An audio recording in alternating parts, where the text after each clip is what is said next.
प्यारे दर्शकों, अब हमारे साथ मौजूद हैं डॉक्टर सुरभि महाजन NHS हॉस्पिटल से, जो कि दिमाग की बीमारियों के माहिर हैं। डॉक्टर साहब, स्वागत है आपका न्यूज़ 9 पंजाब के इस प्लेटफॉर्म पे। मेरा नाम डॉक्टर सुरभि महाजन है। मैं MBBS किया है और मैंने MD इंटरनल मेडिसिन किया है और मैंने DM न्यूरोलॉजी किया है, जो PGI चंडीगढ़ से पास आउट हूँ मैं DM न्यूरोलॉजी में।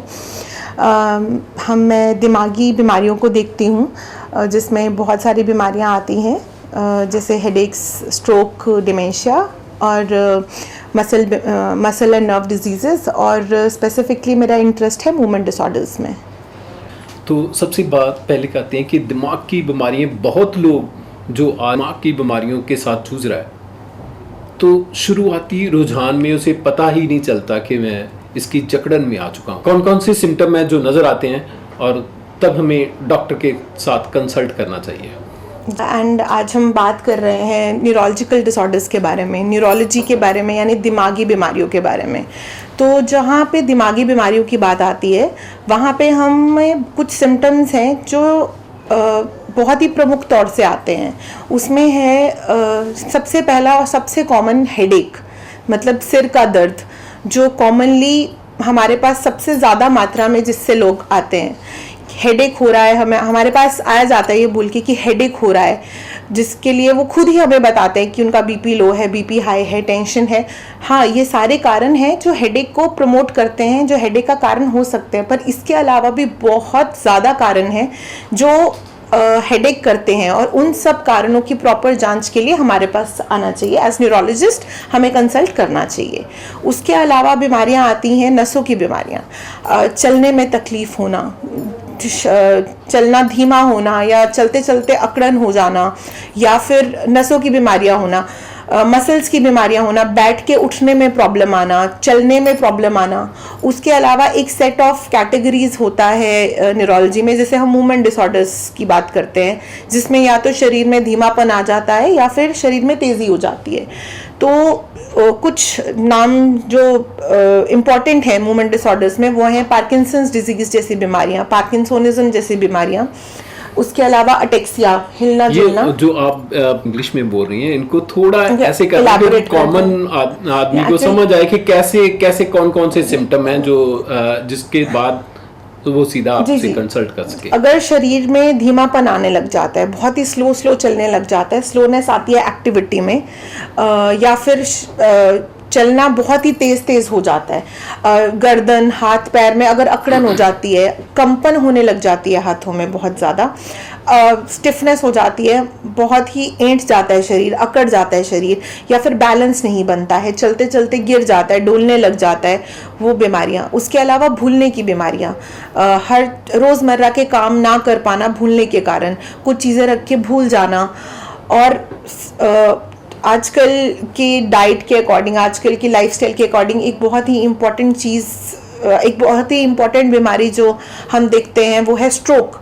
सडनली हाथ पैर का चलना बंद हो जाना, एक साइड में अधरंग हो जाना, इट्स वेरी कॉमन। मतलब ये सबसे ज़्यादा कॉमन बीमारी है जो न्यूरोलॉजी के अंडर आती है, जिसे हम देखते हैं। और स्ट्रोक तो एक ऐसी बीमारी है कि अगर कभी भी अधरंग होता है, या कभी भी एकदम से बेहोशी हो जाए, एकदम से गिरना आ जाए, तो साथ के साथ हमारे पास आना ज़रूरी है। उसके अलावा मिर्गी के दौरे होना और ये मांसपेशियों में दिक्कत आना, इन सब चीज़ों के लिए आप हमारे पास न्यूरोलॉजी में दिखाने आ सकते हैं। मैडम, बात करें सबसे पहले तो मिर्गी की। आज तक तो ये समझा जाता था कि मिर्गी एक ऐसा बीमारी है जो आपको हेरिडिटी, वंशवाद से होती है, तो क्या इसका भी कुछ सोल्यूशन है अभी? जी, जो एपिलेप्सी की या मिर्गी की बीमारी जिसे हम बोलते हैं, दौरे आने की बीमारी, पहले तो ये समझना बहुत ज़रूरी है कि हाथ पैर का हिलना ही सिर्फ मिर्गी नहीं होता। मिर्गी के बहुत तरह के प्रकार हो सकते हैं, और हर मिर्गी ही वंशवादी नहीं होती है, हर मिर्गी जनरेशन्स में नहीं आती है। कुछ मिर्गी के जो कारण होते हैं वो लोग, मतलब ऐसे भी हो सकते हैं जो बहुत ही ट्रीटेबल हो सकते हैं। तो ऐसा नहीं है कि वो लाइलाज बीमारी है, इलाज नहीं हो सकता। आजकल मिर्गी से रिलेटेड बहुत सारी दवाइयाँ, आधुनिक तरीके से इलाज in the form of surgeries, मतलब सर्जरी करके भी कुछ मिर्गी जैसी चीज़ों का इलाज, मिर्गी जैसी बीमारियों का इलाज मुमकिन है। तो ये एक बात अभी और नहीं होगी कि मिर्गी वंशवाद से भी है, इसका थोड़ा सा बता देना कि वंशवाद से कैसे आती है, ये पिता पुरखी कैसे है?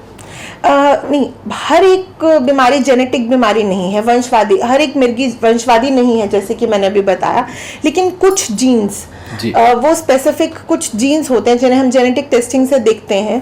वो जीन्स अगर हमें जनरेशनल मिलते हैं, हमें वंशवाद से मिलते हैं, वो हमारे शरीर में आते हैं, तो वो फैमिली के हिसाब से बीमारी प्रमुख तौर से आ सकती है। तो वो हर तरीके की मिर्गी नहीं होती है, कुछ स्पेसिफिक टाइप्स की, जैसे मैंने बताया कि मिर्गी के ही बहुत सारे टाइप्स हैं। अकेला चारों हाथ पैर का हिलना डुलना, मुंह से झाग आना ही अकेली मिर्गी नहीं, वो एक प्रकार की मिर्गी है। उसके अलावा भी झटके आना, एकदम से हाथों से चीज़ें छूट जाना, ये भी मिर्गी के टाइप्स हैं। और हर एक मिर्गी का टाइप अलग तरीके से प्रेजेंट कर सकता है। तो ये क्या इसका सोल्यूशन है अभी, मेडिसिन में है, इसका इलाज है मिर्गी का? बिल्कुल, कुछ हद तक हम इनको इलाज कर पा रहे हैं, स्पेशली अगर हमारे दिमाग में स्कैन्स में कोई लीजन आता है, कोई निशान आता है जो हमें लगता है बाकी टेस्ट करके, जैसे एमआरआई करके, ईजी करके, और आजकल कुछ हम पेट स्कैन्स भी करके देख सकते हैं कि हाँ उसी निशान के थ्रू मिर्गी रिलीज हो रही है, तो हम उसे इवन अगर वो दवाई से कंट्रोल नहीं होती, हम उन चीज़ों को सर्जरी के ऊपर भी लेके जा सकते हैं। मैडम फिर एक बार इस पे आते हैं कि शुरुआती रुझान, जैसे आम जन ये सोचता है कि मेरे को हेडेक है, मेरे को हाई बीपी है, मेरे को लो बीपी है, और उसके बाद वो आपके पास आता है। और उसके बाद जो इसके अलावा कोई, जैसे आपने बोला कि किसी का पीठ दर्द भी है, या और कुछ डिसऑर्डर, बॉडी डिसऑर्डर भी कर रही है, तो शुरुआती इससे बचा कैसे जा सकता है? देखिए, किसी भी तरीके की बीमारियां जो कि बढ़ रही हैं, सबसे इम्पोर्टेंट तो दो चीज़ें हैं, अपार्ट फ्रॉम मतलब मेडिसिन के अलावा जो दो इम्पोर्टेंट चीज़ों का हमें ध्यान रखना रहता है, वो है एक तो हमारी लाइफस्टाइल, और दूसरी है हमारी उसी लाइफस्टाइल में हमारी फिजिकल एक्टिविटी। हम किस तरीके का सैर कर रहे हैं, किस तरीके का वर्जिश कर रहे हैं, किस तरीके की बॉडी मूवमेंट्स कर रहे हैं। दूसरा लाइफस्टाइल में आता है खाना और वेट मैनेजमेंट, बिकॉज दोनों ही फिजिकल और मेंटल हेल्थ आपस में कनेक्टेड है। अगर हमारी फिजिकल हेल्थ सही रहेगी तो हमारी मेंटल हेल्थ की इम्प्रूव होने के चांसेस डबल से ट्रिपल हो जाते हैं। तो हमें लाइफस्टाइल में चेंजेस लाने हैं, बेटर इनटेक, मतलब फ्रूट्स वेजिटेबल्स का इनटेक ज़्यादा रहना, जंक फूड कम करना, and physical activity minimum 30 minute अपने लिए निकालने हैं दिन में, जो कि आप 5 दिन भी एटलीस्ट हफ्ते में निकालते हैं 30 मिनट के लिए, तो भी वो हमारी फिजिकल एक्टिविटी को बढ़ावा देता है। इन सब चीज़ों से हमारे मतलब मेंटल लेवल पे इम्पैक्ट पड़ता है, बीमारियों का प्रोग्रेशन थोड़ा स्लो हो सकता है। जी, कॉमन मैन क्या सोचता है कि दिमाग वाले डॉक्टर के पास जाएंगे तो खर्चा बड़ा ज़्यादा हो जाएगा, ऐसा है कुछ? नहीं, देखिए, हर कोई खर्चा कोई डॉक्टर कराने के लिए नहीं बैठा है। वो बीमारियां अगर आपकी पकड़ में नहीं आती हैं, क्योंकि हर बीमारी is at different level, and तो आप जब आते हैं, हम पहले आपकी हिस्ट्री लेते हैं, एग्जामिनेशन करते हैं, आपका प्रॉपर एग्जामिन करते हैं। मान लीजिए आपको कंपन हो रही है, कंपन का हिस्ट्री और एग्जामिनेशन से ही आधा ट्रीटमेंट हो जाता है। ठीक है जी, उसके लिए हम टेस्ट इसलिए कराते हैं कि कुछ छूटे नहीं, और सारे टेस्ट नहीं करा सकते। कुछ इंपॉर्टेंट चीज़, कुछ इंपॉर्टेंट कारण, कुछ थायराइड की बीमारियां ही मान लीजिए कंपन कर रही हैं, उस चीज़ को रूल आउट करने के लिए जो हमें क्लिनिकली लग रहा है, बस उसको रेलेवेंट करके जो टेस्ट कराने हैं या कुछ रूल आउट करना है, तभी टेस्ट कराए जाते हैं। ऐसे रेगुलरली हर कोई टेस्ट नहीं कराता है। मैडम, तो बात करेंगे मूवमेंट डिसऑर्डर पे, कैसे ये सिम्टम को हम सीरियस ले सकते हैं, तो इसका ट्रीट कैसे होता है? देखिए, मूवमेंट डिसऑर्डर एक ग्रुप ऑफ बीमारियां हैं, मतलब एक ग्रुप है बीमारियों का जो कि न्यूरोलॉजी में आता है। अब उसमें बहुत सारी, कोई मूवमेंट डिसऑर्डर कोई अपने आप में बीमारी नहीं है, उसमें बस अलग अलग तरह की बीमारियों को नाम दिया है हमने। या तो शरीर में कुछ गतिविधियां जो हैं हमारी स्लो हो जाती हैं, काम स्लो हो जाता है, या फिर बहुत ही तेज होने लगता है। ठीक है, जब स्लो होने लग जाता है, शरीर में अकड़न आने लग जाती है, आपके स्टेप्स बहुत धीमे धीमे बच्चों की तरह होने लग जाते हैं, तो वो पार्किंसंस की बीमारी के लक्षण हो सकते हैं। अगर आपको हाथों में सिर्फ कंपन है, बैठे बैठे हाथ कांप रहे हैं, वो भी पार्किंसंस की बीमारी का लक्षण हो सकता है। बट अब सारी कंपन पार्किंसंस की बीमारी नहीं होती है, कुछ कंपन हमारे मूवमेंट मतलब एक्शन करने पे आती है। ग्लास पकड़ा, ग्लास पकड़ते पकड़ते हाथ हिल रहा है, पानी गिर गया, वो सारी चीज़ें अलग तरह के मूवमेंट डिसऑर्डर्स में आती हैं, ट्रेमर्स के अलग टाइप्स में आती हैं, उनको देखने के लिए हमारे पास आना ज़रूरी है। तीसरी चीज़, आप चलते चलते गिरने लग गए हैं, मतलब आप जैसे आपकी चाल बिल्कुल बेडोली सी हो गई है, कभी इधर गिर रहे हैं कभी उधर गिर रहे हैं, तो वो सारी बीमारियां हमारे पास उसके इलाज के लिए फैसिलिटीज हैं। ये सारी बीमारियां दिमाग के साथ संबंधित बिल्कुल, ठीक है, काफी हद तक ठीक है। और इसका सॉल्यूशन किस हद तक है, कितने % तक है? देखिए, हर बीमारी का कारण अलग रहता है, जी। ठीक है। कुछ अगेन जेनेटिक होती हैं, कुछ सामने इन्फेक्शन के कारण हो सकती हैं, कुछ शरीर में नमक की कमी, नमक ज़्यादा, शुगर कम, शुगर ज़्यादा, उन सब चीज़ों को देखने के बाद ही हम बता सकते हैं कि किस हद तक इलाज आएगा। लेकिन इन बीमारियों का इलाज दवाइयों से लेके, ओरल मेडिकेशन से लेके, इंजेक्शन से लेके सर्जरीज तक है जी। तो एक स्टेप बाय स्टेप हम लोग चलते हैं, ग्रेजुअली डायग्नोसिस पे आते हैं और उसके बाद हम ट्रीटमेंट आपके साथ स्टार्ट करते हैं। तो मैम, इसमें कोई एज फैक्टर भी काउंट होता है? कोई मेल या फीमेल का भी कोई है? जी, एज में जब जैसे भूलने की बीमारी, जैसे शरीर में कंपन, चलने में दिक्कत आना, अकड़न होना, ये सारी बीमारियां थोड़ी सी लेटर एज की हैं, जो यूजुअली ज़्यादातर 50-60 के ऊपर देखी जाती हैं। बट ऐसा नहीं है कि वो 40 से कम में पाई कभी नहीं जाएंगी, वो 40 से कम में भी पाई जाती हैं, पर रेशो उनका 60 से ऊपर ज़्यादा रहता है। भूलने की बीमारियों को अगर लें तो अल्जाइमर्स सुनते हैं लोग कि अल्जाइमर की बीमारी हो गई, भूलने की बीमारी हो गई, वो देखा जाता है कि 60 से ऊपर के लोगों में ही यूजुअली होती है। पर अलग तरीके की भूलने की बीमारियां हैं, वो यंग पेशेंट्स में भी हो सकती हैं। वस्कुलर डिमेंशिया बोला जाता है उसको हमारी भाषा में, या फ्रंटोटेम्पोरल करके ऐसे वर्ड्स हैं जो डिमेंशिया को रिलेट करते हैं, वो यंगर पेशेंट्स में 50-55 उससे भी कम पेशेंट्स में स्टार्ट हो सकते हैं। तो एज डेफिनेटली एक बहुत बड़ा फैक्टर प्ले करता है, बट हर बीमारी एक पर्टिकुलर एज को प्रेजेंट करती है। मेल और फीमेल का इसमें कितनी रेशो कोई है? इस पे भी है? नहीं, वो हर बीमारी के लिए और हर प्रेजेंटेशन के लिए अलग है जी। एक पर्टिकुलर बीमारी के लिए नहीं मैं बोल सकती हूँ कि ये बीमारी है तो ये सिर्फ इसी में होगी। वो हर बीमारी का जो डाटा है, हमारे पास अलग अलग बीमारियों का अलग अलग डाटा रहता है। डिमेंशिया बहुत ज़्यादा चर्चा में है जी। इसकी शुरुआत कैसे? कहते हैं कि पहले इंसान सोचना शुरू करता है, कोई टेंशन लेता है, इसका कैसे, ऐसे ही कोई साइकिल है? जी, साइकिल तो नहीं कह सकते, पर सिम्टम्स पहले टेंशन से, स्ट्रेस से बढ़ जाते हैं, पर सिम्टम्स जो आते हैं, जो हमारे पास प्रेजेंट होता है, उससे पहले ही दिमाग में दिक्कतें आनी शुरू हो जाती हैं। अब जब हमारे पास प्रेजेंट करता है पेशेंट, वो उससे ज़्यादा आसपास के लोगों को पता लगता है। कोई बेटा आके कहता है कि मेरे पापा भूलने लग गए हैं चीज़ें, पहले वो फाइनेंसेस बड़े अच्छे से मैनेज करते थे, पैसे बड़े अच्छे से मैनेज करते थे, घर पे कोई फंक्शन है अच्छे से मैनेज करते थे, अब उनसे कुछ नहीं हो पा रहा है पिछले 1-2 सालों से। ये सारी बीमारियाँ, पहला मतलब लोगों के साथ मिलना जुलना बड़ा अच्छा था, अब ख़त्म हो रहा है। कुछ लोग कहते पहले ये भजन कीर्तन सुनने में इंटरेस्ट लेते थे, अब तो कुछ नहीं करते हैं।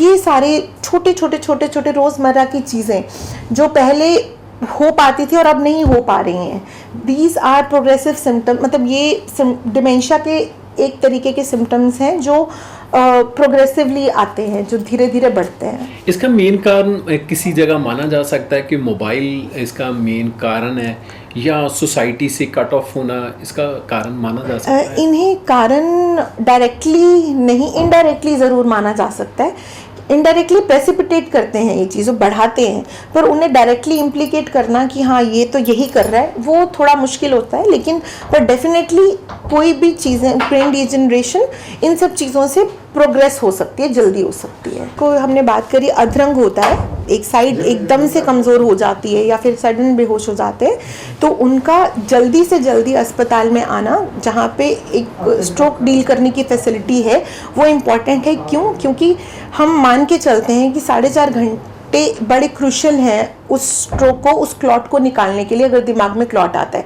अब दिमाग में जब भी स्ट्रोक होता है उसे हम मान के चलते हैं वो दो तरह का है, एक तो या तो दिमाग में नस फट गया, ब्लीडिंग हो गया, या फिर क्लॉट जम गया। ब्लीडिंग में हमें बीपी कंट्रोल करना है, बाकी प्रेशर को कम होने से को बढ़ने से रोकने के कुछ का मैनेजमेंट करना है। लेकिन अगर क्लॉटिंग है ब्रेन में और पेशेंट हमारे पास 4.5 घंटे के अंदर आता है, तो हमारा कोशिश ये रहता है कि कुछ इंजेक्शंस जो हम उसे दे सकते हैं टाइम पे, विद इन विंडो पीरियड की बात करते हैं, कि वो अगर उसे मिल पाए, टाइम पे मिल पाए, जल्दी मिल पाए, तो उसका इम्प्रूवमेंट होने के चांसेस बहुत बढ़ जाते हैं। तो हमारी भाषा में एक कोट होता है, टाइम इज ब्रेन। तो जितना जल्दी टाइम पे आप आएंगे उतना ही जल्दी ब्रेन कंट्रोल हो पाएगा, उसका डैमेज कंट्रोल हो पाएगा। तो that is important to think कि कुछ होता है तो फटाफट लेके आना है, 2 दिन का वेट नहीं करना है। तो मैम, क्या अभी जो देखने में आया कि क्या पंजाब में ये दिमाग की बीमारी के पेशेंट बढ़ रहे हैं? ग्रेजुअली जैसे जैसे लाइफस्टाइल चेंज होता आ रहा है, हमारा लाइफस्टाइल बिल्कुल बैठने वाला हो गया है, खाने पीना हमारा हेल्दी से थोड़ा अनहेल्दी की तरफ जा रहा है, वैसे वैसे मेंटल हेल्थ अफेक्ट हो रही है, और उसी के कारण जो दिमागी बीमारियां हैं वो भी बढ़ती हुई नज़र आ रही हैं। ये जो पेशेंट आते हैं खास करके ये पंजाब रीजन के ही हैं, क्योंकि ये हमारे पहले माना जाता था ना कि हमारे लोग जो बेस्ट कल्चर फोक वगैरह इसमें काफ़ी सारा थे, उसमें इन्वॉल्व रहते थे, भंगड़ा, खुशी, हादसा, गाना सब तो कुछ था।